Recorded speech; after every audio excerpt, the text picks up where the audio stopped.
Bom, pessoal, nós vamos então começar a falar sobre a história da Nova Iguaçu.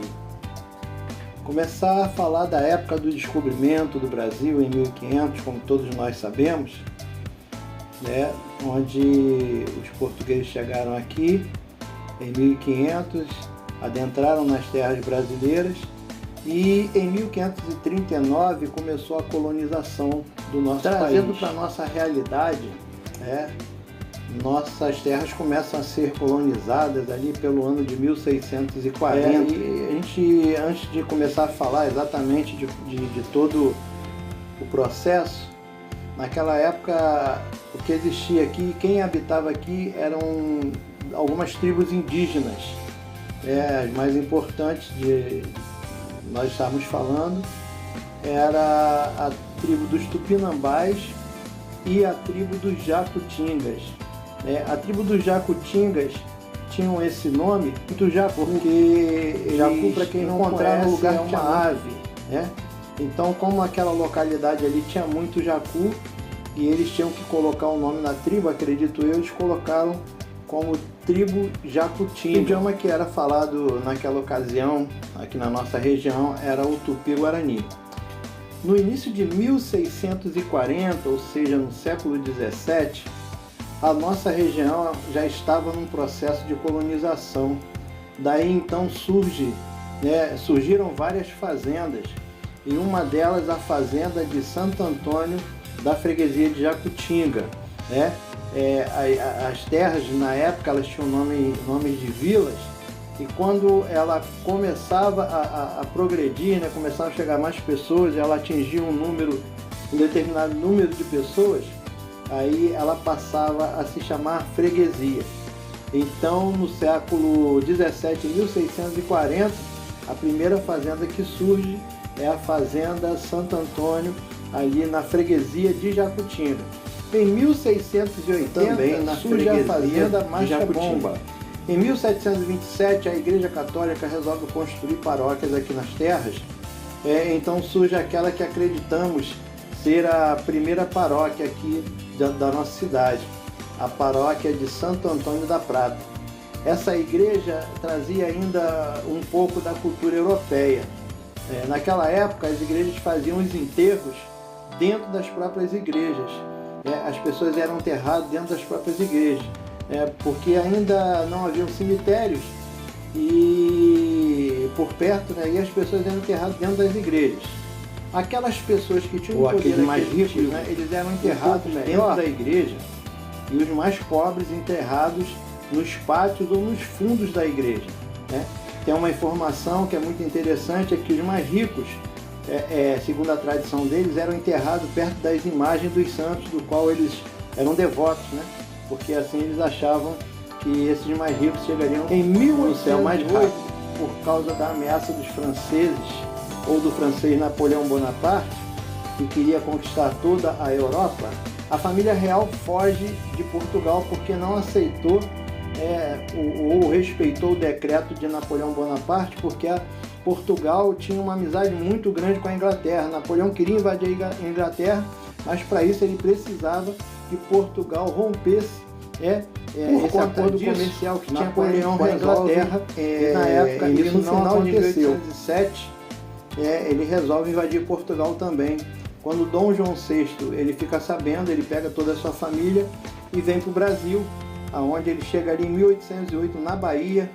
Em janeiro de 1808 ele chega na Bahia, ali ele faz algumas coisas, escreve alguns decretos também, para beneficiar a Bahia, e quando é em março de 1808 eles chegam aqui no Rio de Janeiro.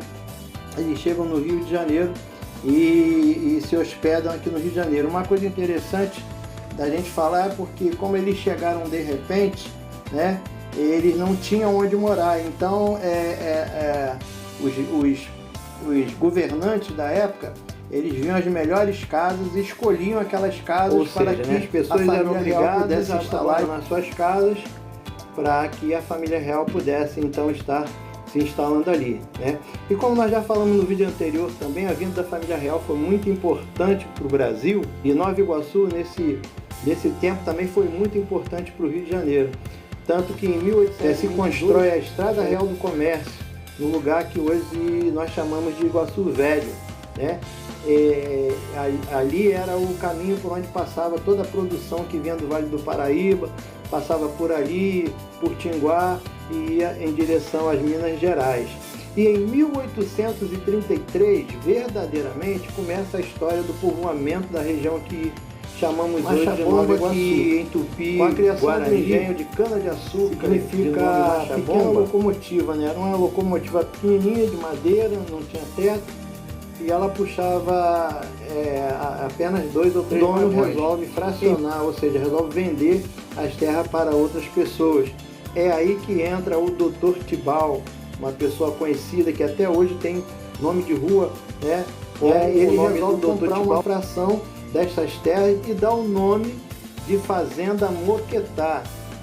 Não é mais fazenda, não é mais o engenho de Marcha Bomba, mas se transforma em Fazenda Moquetá. O que significa Moquetá em Tupi-Guarani? Moquipiritá, em Tupi-Guarani significa assar o peixe na pedra, né? A pedra para o índio tem uma importância muito grande. Então, moque, assar, piri, peixe, pirão, itá é pedra. Então, assar o peixe na pedra. Então, a fazenda as terras que o Dr. Tibau compra se transforma em Fazenda Moquetá. E isso vai gerar um grande conflito, porque do outro lado existia também, né,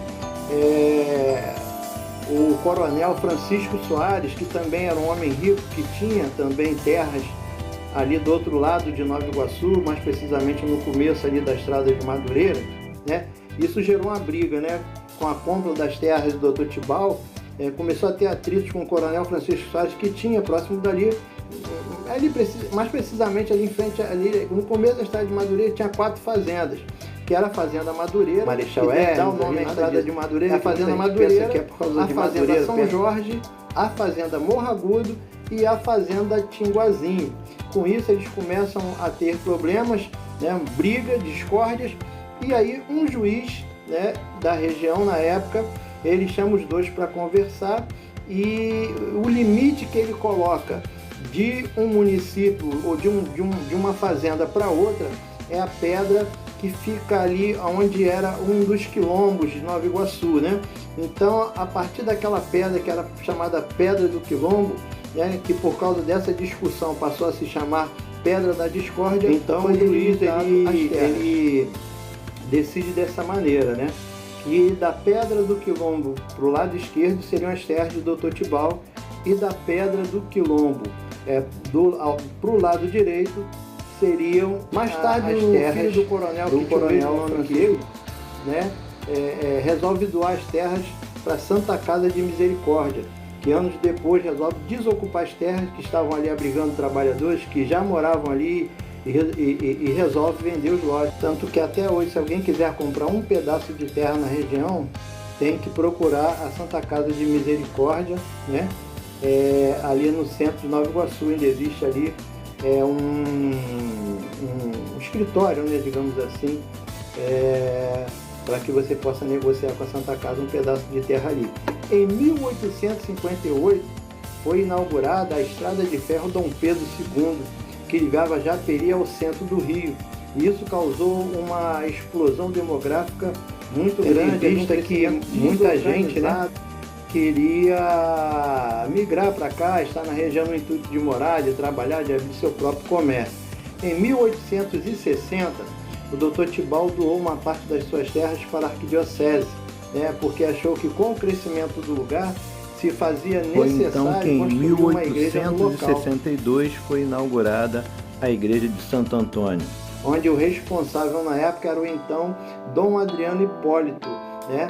Com isso, tudo que estava dentro da igreja de Santo Antônio da Prata foi trazido para cá, causando assim a migração também dos fiéis, que também estavam em busca de novas oportunidades, fazendo com que a igreja da Prata ficasse, a única condição do Dr. Tibau, abandonada. A única condição que ele impôs foi que uma rua que já existia continuasse tendo seu nome, né?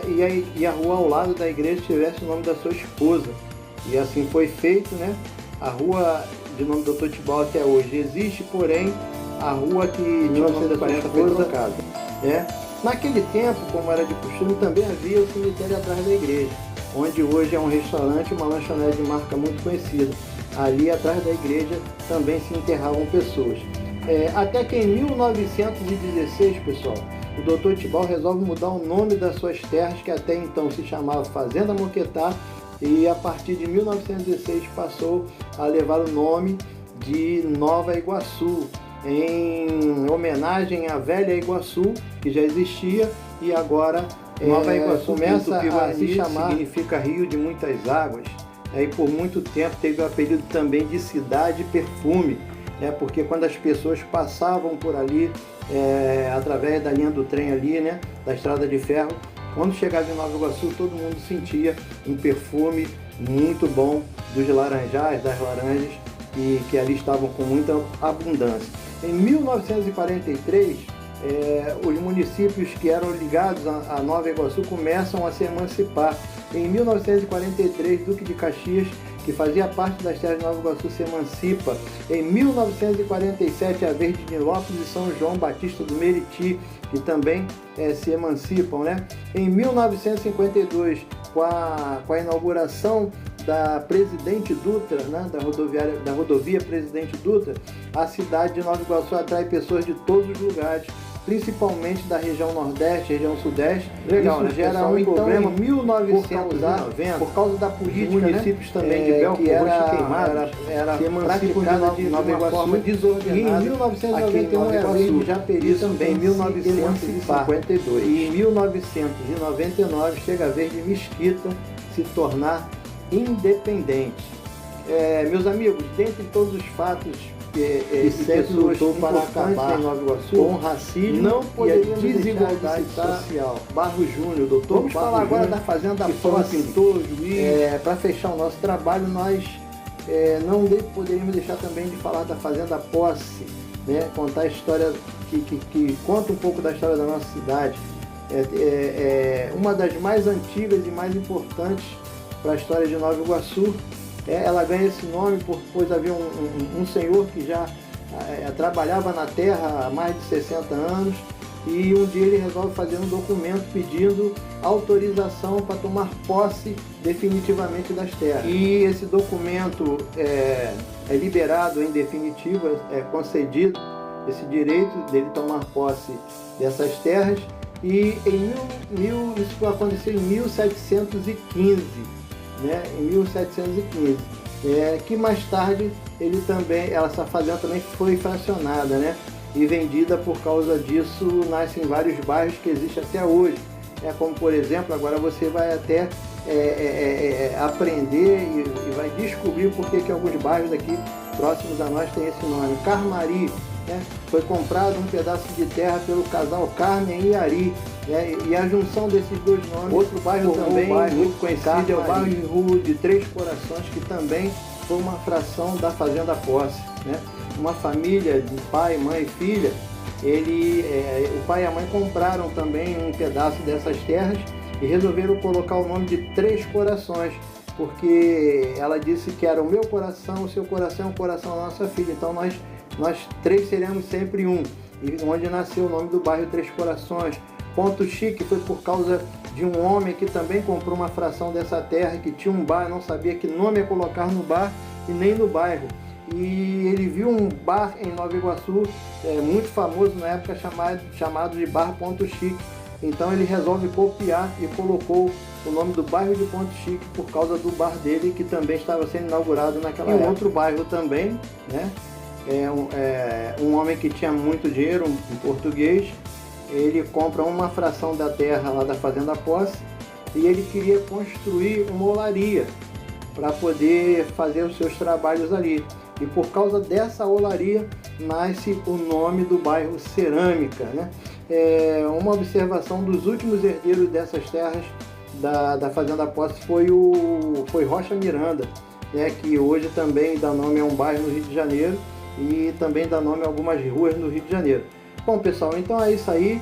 Se você gostou do nosso conteúdo, segue o nosso canal, curte, compartilha, né? Compartilha aí com outras pessoas o nosso trabalho, e que isso possa ajudar a muita gente quando for fazer algum concurso ou até mesmo a prova do Enem, né? No nosso próximo vídeo nós vamos falar sobre a Guerra de Canudos.